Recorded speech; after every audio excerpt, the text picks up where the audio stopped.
Hey guys, let's get more news about Warriors, but first, don't forget to subscribe and leave your like. Preview: Warriors visit Dallas as Klay tries to save Mavs season. Let's talk about timing and irony, Dub Nation. When Klay Thompson walked out of Chase Center for the last time as a Warrior, he probably didn't envision his reunion coming quite like this, watching Steph Curry unleash perhaps his most efficient offensive stretch of the season, with Jimmy Butler riding shotgun. The Warriors, 2-0 since acquiring Butler, roll into Dallas with the kind of momentum that feels less like a coincidence and more like a statement. Curry's been on an absolute heater, extending his 30-plus point streak to 4 games while suddenly getting to the free throw line at double his usual rate. Enter Jimmy Butler, who's turned out to be the perfect complement to Curry's gravity-warping offense. Their first game together?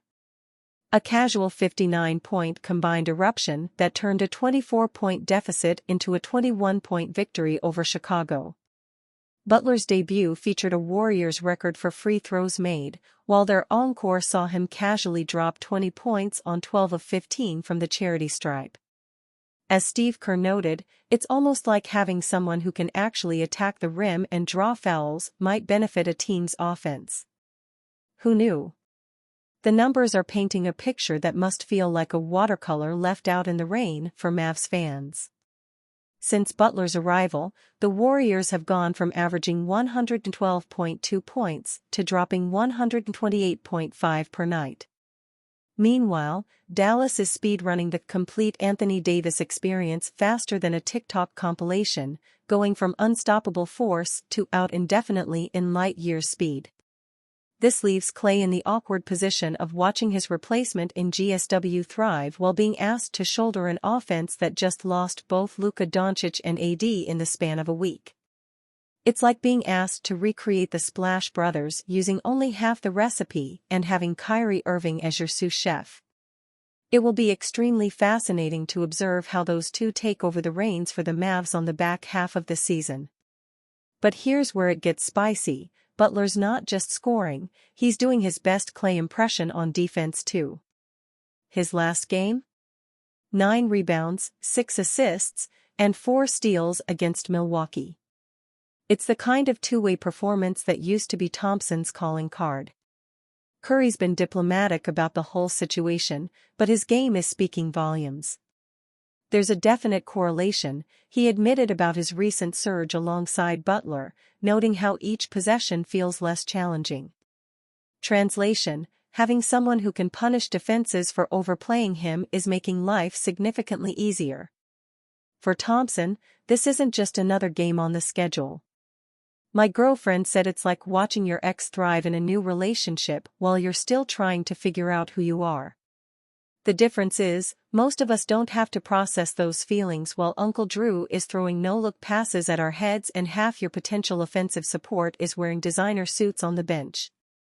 But here's where it gets interesting: while Thompson's trying to channel his inner 2016 Game 6 every night, out of necessity rather than choice, his former running mate Curry has found a new dance partner who's mastering a completely different rhythm.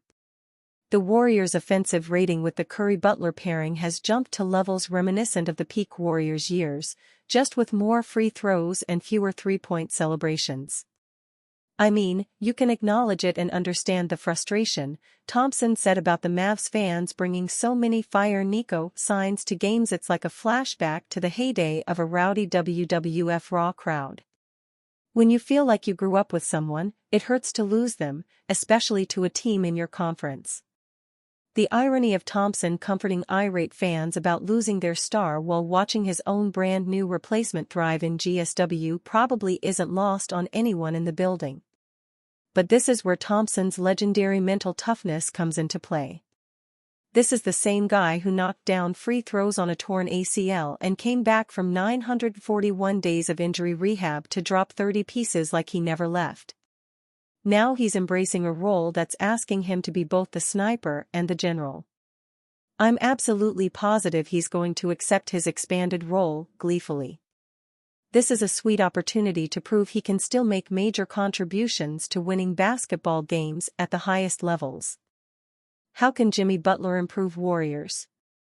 Jimmy Butler hasn't played in a month, but his star power has teased the team's fan base since joining the Golden State Warriors. On Monday, after the Warriors' 125-111 victory over the Milwaukee Bucks, Butler spoke to the media about his current basketball state. Butler's post-game comments revealed promising potential for the Warriors. In Milwaukee, albeit without Giannis Antetokounmpo, the Warriors took the Eastern Conference team to task. While Stephen Curry deserves the game ball for his 38-point performance, Butler is the catalyst of his superstar teammates' successful night. Butler finished with 20 points on 12 field goal attempts. Despite not shooting the ball at a significant rate, his 15 free throw attempts told the story of how he created space and energy for Curry. Without Butler attracting the Bucks' defense in the paint, Curry's space to operate and potential double-team attention would have muddied the Warriors' offense. However, for as positive of a performance Butler showcased, he's nowhere near his star potential, as he tells it. "You gotta think, I haven't played basketball in a month," Butler said. "My wind is nowhere close to where it needs to be. I can't wait until I'm back in basketball shape where I'm used to being. I won't miss free throws as much. I'll have lift on my jump shots. Right now, I'm just gassed. I'm glad we're winning. But I gotta get in better shape." Butler endured quite the controversial back and forth with the Miami Heat before arriving at Golden State. Butler likely worked out during the temporary stalemate with the Heat, but he didn't play basketball, which makes his conditioning issue understandable. However, as the season's final stretch begins once the NBA All-Star Weekend finishes, Butler must find that gas. Realizing the star the Warriors traded for, Curry commented on what's possible when Butler gets it together. "That just tells you how good he is," Steph Curry said. "He doesn't feel like himself, and he's still impacting the game." Despite their unfavorable position as the final spot in the final NBA play-in tournament, they have an avenue for ascending to a guaranteed playoff spot, as they are only 3 losses behind the Los Angeles Clippers for the 6th seed. Why Miami Heat decided against Kevin Durant trade move. The Miami Heat have been trying to sign Kevin Durant for a long time. In 2016, they had a meeting with him before he decided to join the Golden State Warriors. Then, they tried again in 2019 when the 2-time Finals MVP left the Bay Area for the Brooklyn Nets. The Durant to Miami rumors cropped up once again before the recent trade deadline, but once again, nothing ended up materializing.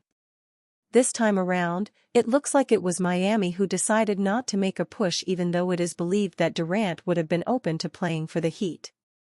According to a report from Ramona Shelburne and Brian Windhorst on ESPN, Durant to Miami was there to be done, and the teams traded proposals. But the Suns were seeking significant compensation for the player, and the Heat felt they would be mortgaging their future by going down the path with the 36-year-old didn't move forward in the talks. With Tyler Herro finally making the leap that everybody has been waiting for, it looks like the Heat might be ready for a change in direction. Herro and Bam Adebayo might very well be the dual faces of the franchise moving forward. On the other hand, they did land a pretty decent return from the Jimmy Butler trade, considering the difficult circumstances they had found themselves in leading up to the trade deadline. The Heat ended up receiving Andrew Wiggins, Kyle Anderson, P.J. Tucker and a 2025 first-round pick, protected Warriors. Butler ended up getting what he wanted as well. While he did not end up on the Suns, he joined the Golden State Warriors and agreed a 2-year contract extension with them. The Warriors are 2-0 since the arrival of Butler, as it looks like his combination with Stephen Curry has breathed new life into their faltering season. And you fan? What do you think of the situation of Kevin Durant? Leave your opinion in the comments.